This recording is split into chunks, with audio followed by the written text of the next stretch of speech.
बातों पर चलेंगे। 10 से 12 मिनट का ये सेशन है। पहले चलते हैं लोग मैथ की ओर। तो मैथ के बारे में दोस्त मेरे क्या करना चाहोगे हमारे प्यारे छात्रों को?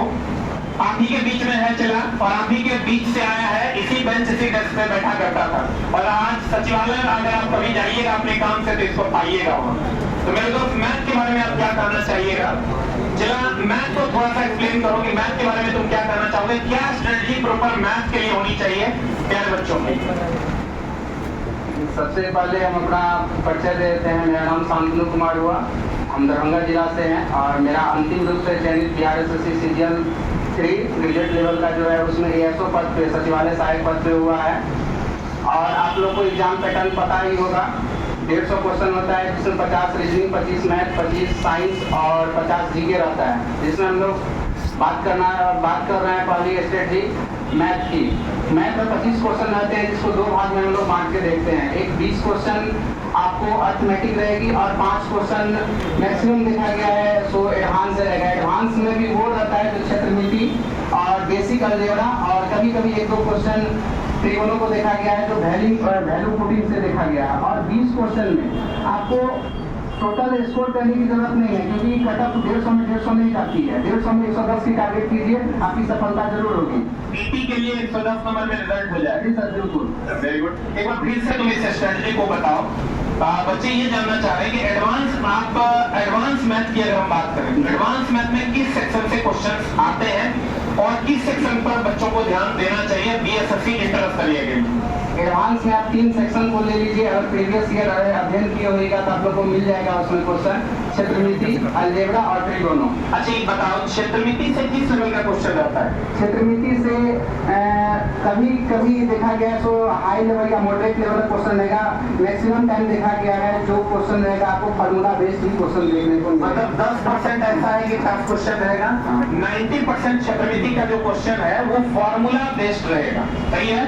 दूसरा क्वेश्चन क्या है एडवांस मैथ में? ट्रिग्नोमेट्री का किस लेवल का क्वेश्चन रहता है? त्रिकोणों का कुछ नहीं है, जो वैल्यू पुटिंग आता है, जैसे sin 30 का वैल्यू 0, 30, 45, 60, 90 जो वैल्यू होता है उसको याद रखिए।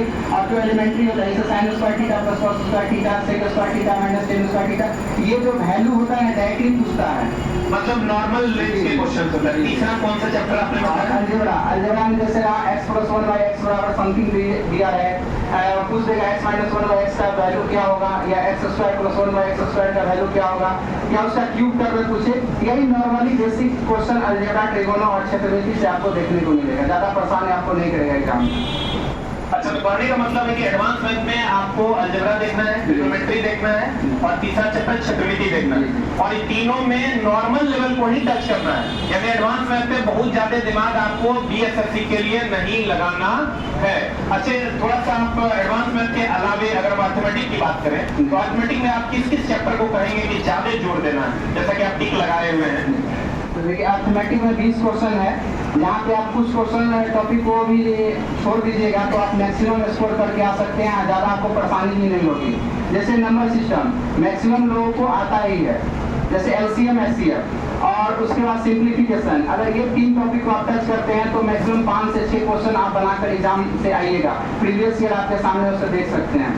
उसके बाद अच्छा किस किस चीज को हल्का, कौन सा चैप्टर को हल्के में लेना है आप लोग लिखते भी जाइएगा। चलो जैसे क्वेश्चन इस बार भी जैसे हम लोग सचिवालय सहायक दिए थे तो सिंप्लीफिकेशन जो बोर्ड मार्क्स था 2 या 3 क्वेश्चन देखने को मिला था। तो बोर्ड मार्क्स में क्या होता है, हल्के क्वेश्चन होते हैं, हमारे विद्यार्थी ज्यादा गलतियां करते हैं क्योंकि पहले हमको भाड़ा की प्रक्रिया करना है कि पहले जोड़ की पहले घटाव की।